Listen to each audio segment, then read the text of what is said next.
Hey guys, welcome back. Hope everybody's having a good day out there today, and really appreciate you guys spending a little bit of your time of your day watching the video. It's always appreciated. Today I'm going to give you guys some tips and advice on how to get bass to strike and react to a jig that normally don't do it. There's a lot of stuff that goes with that. I've had a chance to figure this out over the years, and I've got a couple tips that I know is going to really help you get more bites on the jig. Real quick, I just want to remind everybody, we finally got the Block It Old School jigs up and running on the website again online. I'll include the Baitworks link in the description. You guys can go over there and order them. I think in this batch here, they've got 2,400 that they're going to put out before they put them out of stock again. So if you guys want to take advantage, you get some of those 2,400, you better hurry up and get in there, because the other ones sold out just in a couple days, 4,000 worth. So anyway, you guys can go to the Baitworks link in the description here and get them there. It's always much appreciated. Okay, let's talk a little bit about this, how to work a jig. Now, this is a good looking tidbit. This is the 1/4 ounce Block It Old School jig. I got a Zoom Z-Crawl on it. Man, that's an edible looking tidbit, isn't it, man? I love that thing. But anyway, I'm going to give you guys some tips, and I'm also going to show you some mistakes that guys make. One of the mistakes that I see guys make are a lot of the newer anglers, a lot of the younger anglers make this mistake, and it's how they fish and how they work the jig. If you guys have ever watched some dudes that are in their 20s and early 30s that are just still young and full of the bigger life, full of testosterone, this is how they do it. You know, they'll make short little pitches out, hop it a couple times, short little pitches, hop it, just super fast, just hop it like that, short little pitches, let it go a couple times, and they're just all over the place, flipping and pitching as fast as they possibly can. Guys, you're going to catch a few bass doing this if the fish are aggressive, but this is not how you want to work a jig to trigger a bass. It's not the old school OG way to do it. I learned from the best guys. I learned from a dude named Terry Thomas, best jig fisherman in the world. He taught me the science and art behind how to work a jig.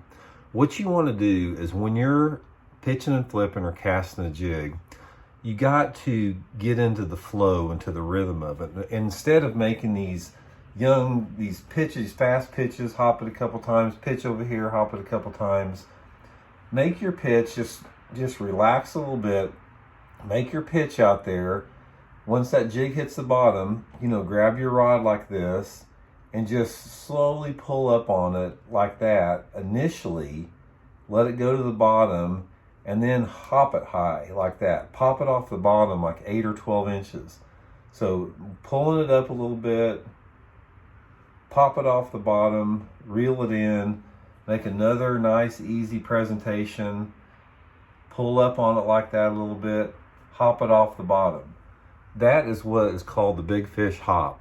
That's one of the things that I learned right off the bat in fishing a jig that generates those big fish. You can catch some fish on a jig just pitching it out there and working it and shaking a little bit. But guys, the big fish, this is going to trigger them. It's like when you pitch it out there, and I like to let it go to the bottom and pull it up a little bit and then just hop it like that. When you pull that jig up 8 to 12 inches off the bottom, and there's a bass studying that type of stuff, you trigger the reaction strike from that fish. That is the big key with it. It's like when you're in the midst of some cover, like a laydown or a bush or around a dock or something like that, a lot of times bass are studying the jig. They nose down on it, and I've seen them do this. They'll get on the jig and they'll right on it like that, almost their nose is touching it, and they're looking at it, because it may look like a crawdad, but then again it doesn't. But when they're nose down on that and you pop that jig hard off the bottom, you're triggering the reflex they have, sort of like a cat playing with a ball. It's like when they see that jig dart up away, they have a split second. They don't have time to like, man, should I hit it or should I don't? It triggers that primal instinct inside of their minds, and they have to get it, because they know that if they don't go for it right then, that is going to get away from them and they're going to lose that prey. It's called the big fish hop. It's one of the things that Terry taught me. Sorry about that, Connor. A friend of mine named Connor knows Terry real well. He probably didn't want me to give that tip away a little bit. But there's a lot more to it than that. You got your colors, you got the line size, the head of the jig, and everything. Another thing that goes with that is the weight of the jig they're choosing. You know, with the old school jigs, we make the 1/4 ounce, the 3/8 and 5/8. So you still use this big fish hop with all three sizes, but the fall return of that on there is basically determined by a combination of the water temperature and the water visibility. So a lot of times, you know, they still want that hop, but they want that slow descent with the 1/4 ounce, or sometimes they want the faster descent with the 5/8 ounce. But anyway, guys, that's just a quick tip for today as far as how to work a jig, make a big hop on it when you're pitching and flipping it, in around objects, that type of stuff. It's not like a football head jig where you just drag and stop.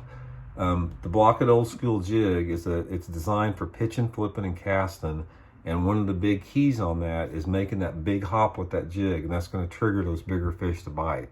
So give it a try. Let me know how it goes. Again, if you guys want to get you some, links in the description here. You can order them there. And I can promise you, I'm really looking forward. We got our Lake of the Ozarks Toyota Series tournament up there at Lake of the Ozarks next week. And can't wait to get up there and try the jig up there. Now, a lot of it depends on the water temperature. I mean, sometimes, you know, they're on a jig, sometimes they're not on a jig, but you don't know until you try. So again, guys, thanks for tuning in the video. Much appreciated, and we'll see y'all later.